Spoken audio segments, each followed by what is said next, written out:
Terima kasih Anda masih bersama saya di acara Kikendi, dan saya akan melanjutkan pertanyaan mengenai pengalaman spiritual aslinya ketika dinyatakan mati suri.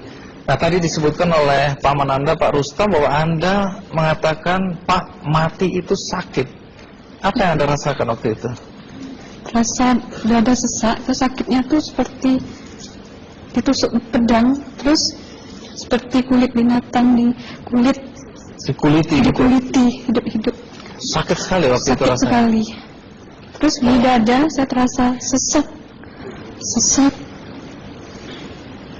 Setelah itu paman saya mengajar saya mengucap kalimat thayyibah, terus mengucap 2 kalimat syahadat, asyhadu an la ilaha illallah wa asyhadu anna muhammadar rasulullah. Apa betul waktu roh Anda itu dicabut dari kaki gitu, Ya. Anda bisa melihat jasad Anda? Sempat saya melihat jasad saya pada waktu itu, tapi sebentar. Setelah itu saya dibawa pergi oleh 2 orang malaikat ini. Dan pada waktu itu saya ingin ketemu sama ayah saya. Kebetulan ayah saya sudah meninggal. Dan suatu ayah saya meninggal, dia berusia 55 tahun. Setelah saya ketemu di sana, dia tuh berusia muda. Kok muda? Berusia 17 sampai 20 saya perkira. Anda sempat ngobrol dengan ayah? Sempat. Apa yang Anda sampaikan? Waktu itu ayah nangis. Ayah saya bilang, kenapa kamu kesini nak? Pulanglah, di rumah tidak ada orang. Kasihan lihat ibumu dan adik-adikmu. Tidak ayah, janjiku sama Allah sudah sampai. Dan pada waktu itu ayah saya menangis. Lalu apa yang dia ucapkan? Diam aja dia, tersilang. Kembali ke malaikat tadi, bentuk yang Anda lihat seperti apa malaikat ini? Dia ini laki-laki, tapi mukanya sama semua. Berapa malaikat? 2. 2. Iya. Fisiknya seperti apa? Seperti berserban, berpakaian ihram, mukanya sama. Wajahnya seperti apa? Wajahnya sulit saya gambarkan. Yang jelas dia ini sama, dua-dua itu sama rupanya. Apakah ada ucapan dari 2 sosok yang Anda anggap malaikat itu? Ada. Apa kata mereka?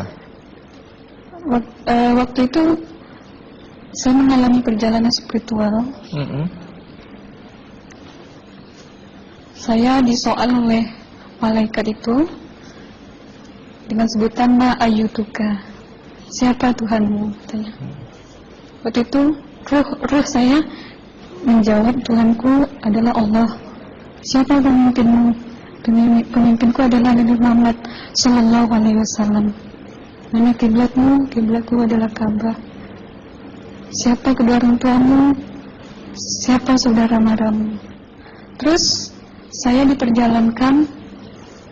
Setelah itu kedua orang malaikat ini memimpin tangan saya, tangan kiri saya, membawa saya ke satu tempat, menduduki saya di sebuah kursi. Pada waktu itu kursinya tuh empuk, mungkin 8 busanya ya, cantik.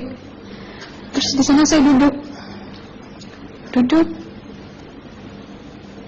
Di sebelah kanan saya ada tiba-tiba berwujud seorang perempuan. Dia mengaku amal. Kamu siapa? Kata saya. Aku adalah amalmu semasa kamu hidup di atas dunia. Dan selama kamu di sini, saya akan menemanimu sampai yaumul akhir, itu katanya.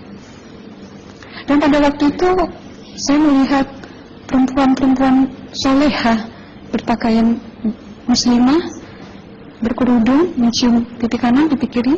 Mungkin salam perkenalan pertama waktu menduduki di situ. Setelah itu saya dihijrahkan lagi, dibawa oleh 2 orang malaikat ini lagi, melihat dosa-dosa besar ya. Di sana saya diperlihatkan ada seorang laki-laki memikul besi di bahunya. Saya perkirakan besi itu mungkin beratnya tuh berton kali ya, Berat sekali ya. berat sekali. Terus dia berjalan nggak sampai-sampai ke tujuannya, berlumuran darah nanah, baunya na'udzubillah misalnya. Bajunya tuh sobek-sobek. Waktu itu roh saya disaksikan oleh Amal. Saya tanya kepada Amal, roh tanya sama Amal, wahai Amalku, dosa apakah yang manusia ini lakukan sewaktu ia hidup di atas dunia? Amal menjawab pada waktu itu, sewaktu manusia ini di atas dunia, dia ini adalah menyantet orang, meneluh orang, sehingga dia berjalan nggak sampai yaumul akhir katanya. Yang kedua, saya melihat ada seorang laki-laki saling bunuh-membunuh. Sebentar kayak gitu lagi. Waktu itu, suatu manusia ini hidup di atas dunia, dia adalah seorang pembunuh, hingga dia tidak mau bertanggung jawab terhadap orang yang dibunuhnya. Terus yang ketiga, saya melihat ada seorang laki-laki dihujam kemaluannya pakai besi panas, timah panas itu ya, hingga menembus. Waktu itu roh bilang sama Amal, wahai Amalku, dosa apakah yang manusia ini hidup di atas dunia? Amal waktu itu menjawab, suatu manusia ini hidup di atas dunia, manusia ini adalah seorang perzina. Setelah itu saya melihat ada seorang laki-laki disebati oleh rotan. Rotan itu menyebati kulitnya tuh hingga lepas daging sama kulitnya. Itu yang mau menjawab, suatu manusia ini hidup di atas dunia, dia ini tidak pernah sholat Islam. Hingga waktu matinya pun dia tidak mengucap 2 kali syahadat. Dan pada waktu itu roh sama Amal sempat menghafiz Quran pada waktu itu dengan harapan supaya orang manusia yang Allah siksakan ini bisa terampuni dosanya. Jadi masih sempat waktu itu ya? Iya, roh sama Amal yang menghafiz Quran, bertahzim, bersalawat, baca ayat 1000 dinar, membaca Yasin. Tapi sayang, bahkan tambah banyak Allah tidak mengampuni dosa-dosa mereka, sayangnya.